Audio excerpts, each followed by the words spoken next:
Good afternoon. We have just finished a substantive meeting of NATO foreign ministers. We agreed that we must further strengthen and sustain our support to Ukraine so that Ukraine prevails in the face of Russia's invasion. We agreed that we must support other regional partners under pressure, and we agreed to step up cooperation with our partners in the Asia-Pacific because the crisis has global ramifications. Allies utterly condemned the horrific murders of civilians we have seen in Bucha and other places recently liberated from Russian control. All the facts must be established, all those responsible for these atrocities must be brought to justice, and allies are supporting efforts for an international investigation. Ukrainian Foreign Minister Dmytro Kuleba thanked NATO allies for their substantial support. Allies have been doing a lot and are determined to do more, now and for the medium and longer term, to help the brave Ukrainians defend their homes and their country and push back the invading forces. Allies are also supporting and stepping up humanitarian aid and financial support. We discussed what more we will do, including cyber security assistance and providing equipment to help Ukraine protect against chemical and biological threats. Allies agreed that we should also help other partners to strengthen their resilience and shore up their ability to defend themselves, including Georgia and Bosnia-Herzegovina. For Georgia, we could increase our support through the substantial NATO-Georgia package, including in areas like situational awareness, secure communications and cyber. For Bosnia and Herzegovina, we could develop a new defence capacity building package. Any assistance would be tailored, demand-driven and delivered with the full consent of the countries concerned. Today, we are also joined by Georgia, Finland, Sweden and the European Union, as well as NATO's Asia-Pacific partners, Australia, Japan, New Zealand and the Republic of Korea. Because the implications of Russia's invasions are global and will be long-lasting. And what is happening in Ukraine is being closely watched around the world. We have seen that China is unwilling to condemn Russia's aggression, and Beijing has joined Moscow in questioning the right of nations to choose their own path. This is a serious challenge to us all, and it makes it even more important that we stand together to protect our values. NATO and our Asia-Pacific partners have now agreed to step up our practical and political cooperation in several areas, including cyber, new technology and countering disinformation. We will also work more closely together in other areas such as maritime security, climate change and resilience, because global challenges demand global solutions. Ministers also addressed our future relations with Russia. The sanctions introduced by NATO allies and our partners are unprecedented, and they are damaging President Putin's war machine. We need to continue coordinated pressure to help end this senseless war. Ministers agreed that NATO's next strategic concept must deliver a response on how we relate to Russia in the future. And for the first time, it must also take account of how China's growing influence and coercive policies affect our security. The strategic concept will be finalized for the Madrid summit in June. It will be the roadmap for the alliance's continued adaptation for a more dangerous and competitive world we live in. Finally, allies approved the charter for our Defence Innovation Accelerator for the North Atlantic, or DIANA. To start, it will include a network of around 60 innovation sites in North America and Europe. Working with the private sector, academia, allies will ensure that we can harness the best of new technology for transatlantic security. And with that, I'm ready to take your questions. We'll start with Wall Street Journal, second row. Thank you. Thank you very much. Dan Michaels, Wall Street Journal. Minister Kuleba said this morning and this afternoon that his agenda here was weapons, weapons, weapons, and this afternoon said Ukraine needs them faster. He's concerned about the speed of the delivery of the weapons. What can you say about what you and the NATO partners are doing to accelerate deliveries, if that is the case? And especially since, as you have said, as he said, the scale of the fighting that looks set to happen in Donbass will just be on a whole nother level from what we've seen before. Is Ukraine ready for that kind of fight? Thank you. Let me just start by reminding everyone on that NATO allies and NATO have supported Ukraine for many years. After the illegal annexation of Crimea and Russia's first invasion in 2014, also into Donbass, NATO allies and NATO have provided significant support with equipment, with training. Tens of thousands of Ukrainian soldiers have been trained. And then when we saw the intelligence indicating a highly likely invasion, allies stepped up last autumn and this winter. Then after the invasion, allies have stepped up with additional military support, with more military equipment.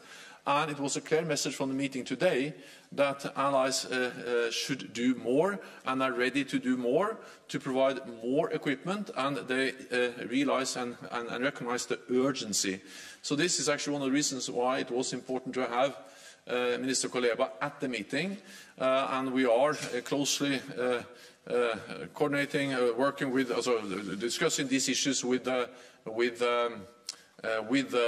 Ukraine, and of course the different meetings we have helps us also to be informed about the needs. So allies are providing and are ready to do more when it comes to military support. Al Jazeera. I'm Step Fazer from Al Jazeera English. You speak about more weapons, right? Does it mean in quantity, or are you talking about a different kind of weapon, more as we call it, and a more offensive weapon? And how do you think Russia is going to respond to that? That's my first question. And secondly, I would like to ask your comments on this video that has emerged where Ukrainian forces appear to be killing Russian soldiers that have been captured already. Thank you very much. I fully understand that you are asking specific questions about specific types of weapons. At the same time, I think it's important to understand that allies believe it is better often to not be specific exactly about what kind of systems. But rest assured, allies are providing a wide range of different weapon systems, both Soviet-era systems, but also modern equipment. And I think that this distinction between offensive and defensive is a bit strange, because we speak about providing weapons to a country which is defending itself. And self-defense is a right which is enshrined in the UN Charter. So everything Ukraine does with the support from NATO allies is defensive, because they are defending themselves. And of course they need different types of weapons, and allies are providing them with different types of weapons, and we see the impact of these weapons on the battleground every day, because the Ukrainians have been able to inflict severe losses on the invading Russian forces. Then I would say that every report on potential violations of international law should be thoroughly looked into, and of course any violation of international law and any war crime is always unacceptable. But I cannot comment on that specific video because I don't know anything about that specific incident. We'll go to Deutsche Welle, Ukraine, in the third row. Yes, thank you very much, Yuri Shiko, Deutsche Welle. One more question about weapons. I'm not asking what, when, and how. Of course not. I'm not asking about those specifics. But can you say the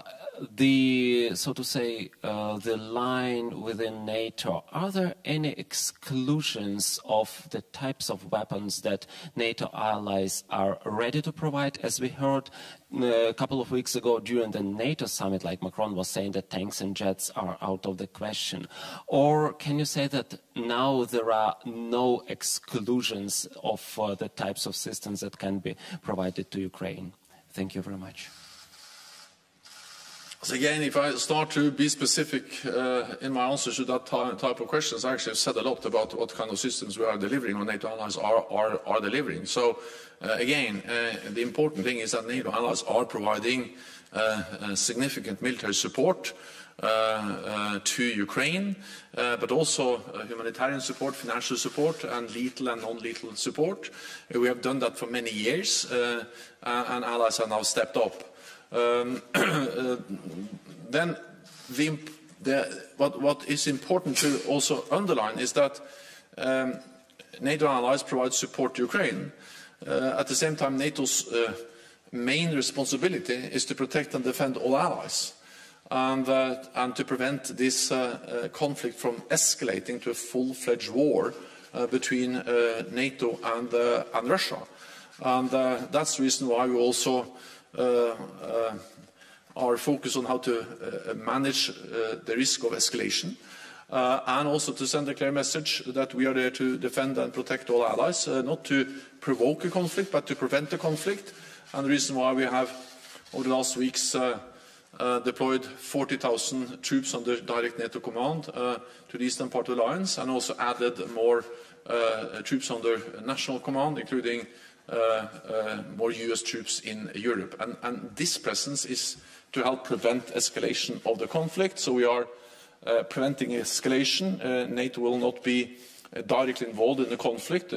NATO allies will not send troops or capabilities into Ukraine, but at the same time we are providing support to Ukraine in many different ways. We'll go to HBO, the lady in white there. How the U.S. and Secretary Blinken have been approaching this week, and why is a long haul for this war an assumption? Why not just do everything you can now while Russia retreats? The easiest way to end this war is for President Putin to pull back all his troops and to end the war and to sit down and engage in serious diplomatic efforts to find a solution. But we need to be realistic, and we have no indications that President Putin has changed his overall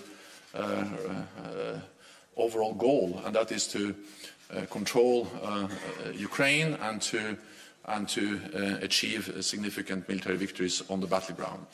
So we don't see a Russian retreat. What we see is a Russian regrouping and repositioning of their forces, moving out of northern Ukraine, but at the same time moving those forces to the east, and we expect a big battle in Donbass, a big Russian offensive. And that's the reason why allies also highlighted today the urgency of providing more support to Ukraine, and that was also the message, of course, from Minister Kuleba. That's also the reason why we need to, of course, work for a quick end to this war, and that's the reason why also allies are imposing heavy costs on President Putin and Russia, but at the same time be prepared for the long haul. This war may last for weeks, but also months, and possibly also for years, and therefore we need to prepare for the long haul. Yemedi in green. Thank you so much.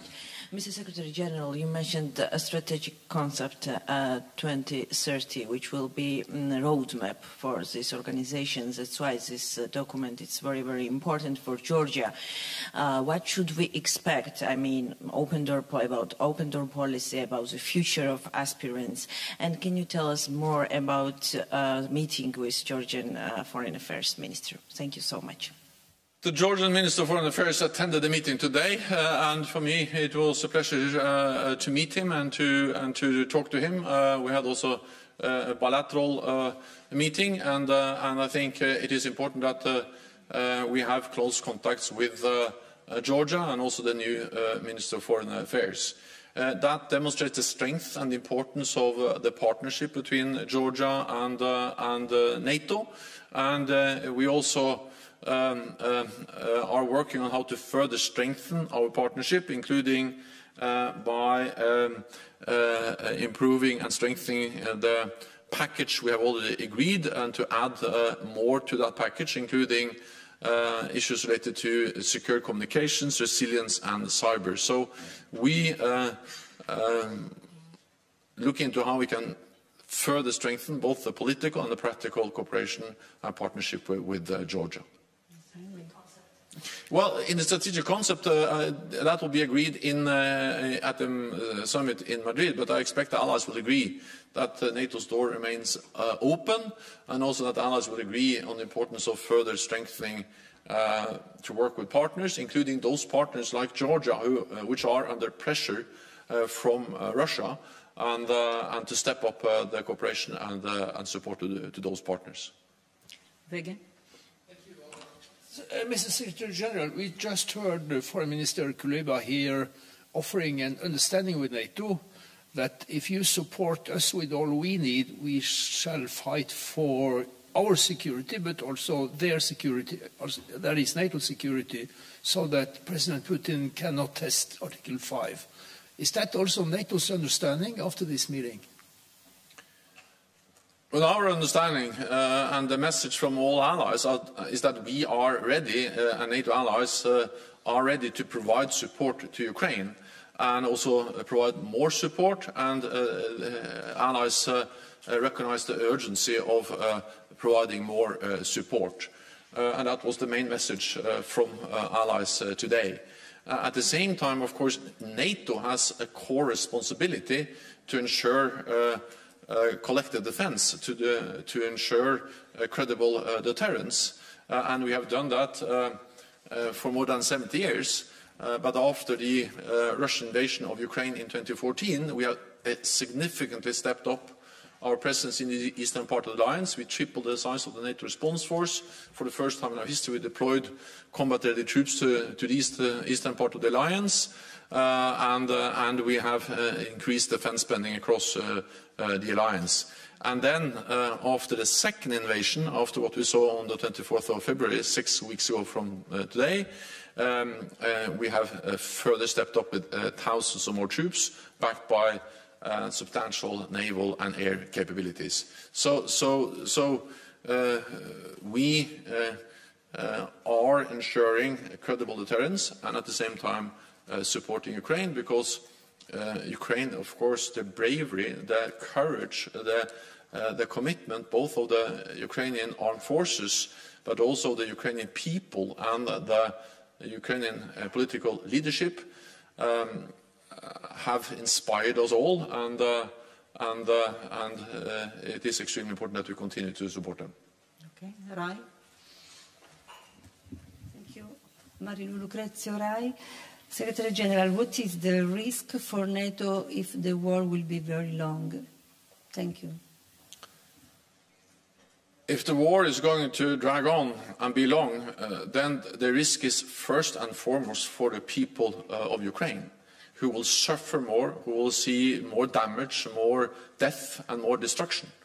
So this is first and foremost a tragedy for them, and the responsibility for President Putin to end this war, to withdraw its troops and engage in serious political efforts to find a political settlement.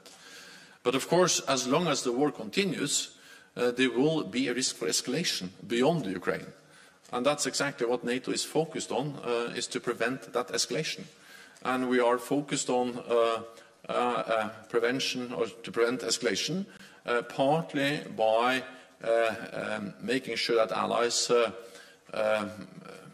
deliver the same message and stay united, but also by increasing the presence in the eastern part of the alliance in particular. We have done a lot already, but at the summit we had recently here in Brussels with all the NATO heads of state and government, the heads of state and government agreed to ask our military commanders to provide options for more longer-term changes in our military posture to address the long-term effects of this war. Because regardless of whether this war ends within weeks, months or years, it will have long-term effects on our security, on the way NATO needs to respond and ensure continued collective defense and safety and security for NATO allies. Okay, thank you very much. This is all we have time for. Thank you.